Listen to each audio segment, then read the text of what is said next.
नमस्कार दोस्तों, ज्ञानराही तरुण अकादमी के इस यूट्यूब चैनल में आपका स्वागत है। तेलंगाना से लेकर दिल्ली तक इन दिनों एक बहस छिड़ी है उस ओआरएस घोल को लेकर जिसे लोग डिहाइड्रेशन के लिए इलाज के लिए सालों से इस्तेमाल करते आ रहे हैं। हाल ही में फसाई यानी food safety and standard authority of India ने चीनी वाले ओआरएस घोल पर बैन लगाया था, लेकिन अब दिल्ली हाईकोर्ट ने इस बैन पर फिलहाल रोक लगा दी है। दरअसल ये मामला सिर्फ एक पेय पदार्थ का नहीं है, बल्कि लोगों की सेहत और मार्केट में ओआरएस नाम के गलत इस्तेमाल का है। सबसे पहले जानते हैं कि आखिर हुआ क्या था।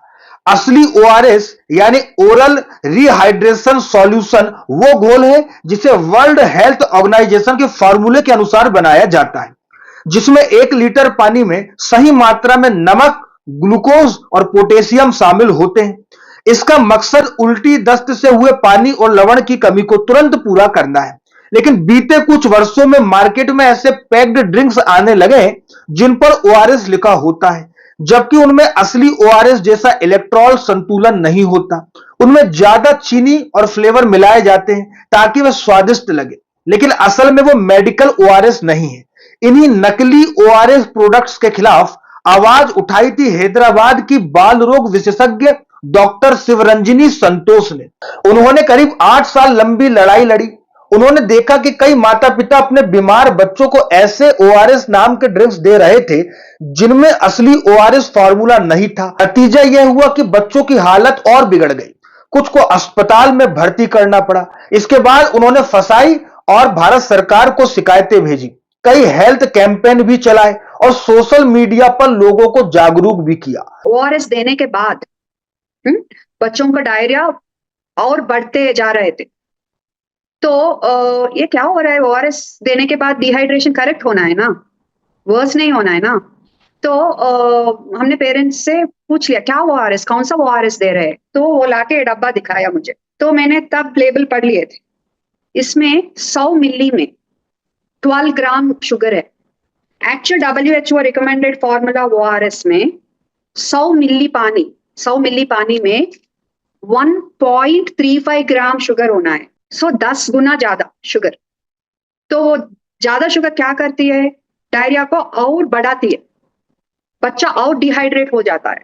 और हमारे देश में 5 साल के अंदर बच्चों में 100 बच्चे मर रहे हैं, तो 13 बच्चा डायरिया की वजह से मर रहे हैं। तो लेबल पे आप ओआरएस कैसे रख सकते हैं? उनकी लगातार कोशिशों के बाद फसाई ने अक्टूबर 2025 में सख्त कदम उठाया और आदेश जारी किया कि जो भी कंपनियां WHO के मानक फार्मूले के बिना ओआरएस शब्द का इस्तेमाल कर रही हैं, वे तुरंत इसे रोकें। यानी अब ओआरएस नाम सिर्फ उसी प्रोडक्ट पर लिखा जा सकेगा जो WHO के असली फार्मूले पर आधारित होगा। इस आदेश से कई कंपनियां प्रभावित हुई, खासतौर पर JNTL consumer health India private limited, जो पहले जॉनसन एंड जॉनसन की शाखा थी और अब कैनव्यू नाम से जानी जाती है। इस कंपनी के पास ओआरएस ब्रांड नाम का ट्रेडमार्क है और वे इसे लंबे समय से बेचते आ रही है।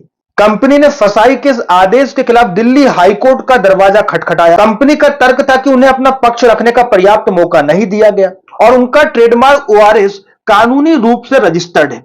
साथ ही उन्होंने कहा कि अचानक बैन से उन्हें करोड़ों का नुकसान होगा और सप्लाई चेन प्रभावित होगी। इन्हीं तर्कों को ध्यान में रखते हुए हाईकोर्ट ने फिलहाल उन्हें राहत देते हुए बैन पर अस्थायी रोक लगा दी है। मतलब अब मामला कोर्ट में है, फसाई और कंपनी के बीच कानूनी लड़ाई जारी है। अब बात करते हैं असली मुद्दे की, यानी चीनी वाला ओआरएस घोल।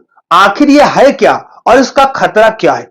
असली ओआरएस घोल में शुगर की मात्रा बहुत सीमित होती है ताकि शरीर पानी को आसानी से अवशोषित कर सके। लेकिन जो फ्लेवर्ड और पैक्ड ओआरएस ड्रिंक मार्केट में बिक रहे हैं, उनमें चीनी की मात्रा बहुत ज्यादा होती है। ज्यादा शुगर से शरीर उल्टा असर लेता है, आंतों में पानी खींच लेता है और डिहाइड्रेशन बढ़ जाता है। इससे बच्चों या बीमार लोगों की हालत और खराब हो सकती है।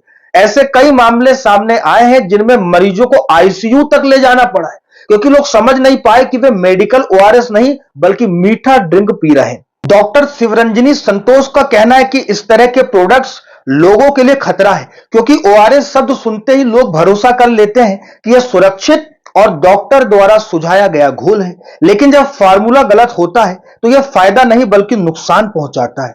डॉक्टर शिवरंजनी ने कहा कि किसी कंपनी को सिर्फ मार्केटिंग के लिए मेडिकल शब्दों का दुरुपयोग नहीं करने दिया जा सकता। वही कंपनी का कहना है कि उनका प्रोडक्ट वर्षों से बेचा जा रहा है और उपभोक्ता इसे सिर्फ सामान्य हाइड्रेशन ड्रिंक के रूप में लेते हैं। लेकिन फसाई का रुख साफ है। ओआरएस शब्द सिर्फ डब्ल्यूएचओ मानकों पर बने असली ओआरएस के लिए ही इस्तेमाल किया जा सकता है। वर्तमान में कोर्ट ने बैन पर अंतरिम रोक लगा दी है, यानी मामला अभी खत्म नहीं हुआ है। आने वाले महीनों में यह तय होगा कि क्या मार्केट में ओआरएस नाम वाले ड्रिंक ऐसे ही बिकते रहेंगे या फिर उन्हें पैकेजिंग और नाम बदलना पड़ेगा। अगर आप उपभोक्ता हैं तो यह जानना बहुत जरूरी है कि असली ओआरएस क्या है। 1 लीटर पानी में 6 चम्मच चीनी और आधा चम्मच नमक डालना सबसे सही घरेलू तरीका है। यही डब्ल्यूएचओ का मानक फार्मूला है। अगर आप पैक्ड ओआरएस खरीद रहे हैं तो लेबल जरूर पढ़े, देखें कि उसमें फॉर मेडिकल रिहाइड्रेशन लिखा है या सिर्फ हाइड्रेशन ड्रिंक। अगर उस पर फ्लेवर्ड ओआरएस या एनर्जी ड्रिंक जैसा कुछ लिखा हो तो समझिए वो असली ओआरएस नहीं है। इस पूरी कहानी ने हमें यह सबक सिखाया है कि सेहत के मामले में किसी ब्रांड या नाम पर आंख मूंद कर भरोसा नहीं किया जा सकता। डॉक्टर शिवरंजनी संतोष जैसी डॉक्टरों ने जो लड़ाई लड़ी है उसने यह साबित कर दिया है कि उपभोक्ता सुरक्षा और सटीक लेबलिंग सिर्फ नियम नहीं बल्कि जान बचाने का जरिया है। और जब तक यह मामला कोर्ट में है हमें खुद जागरूक रहना होगा।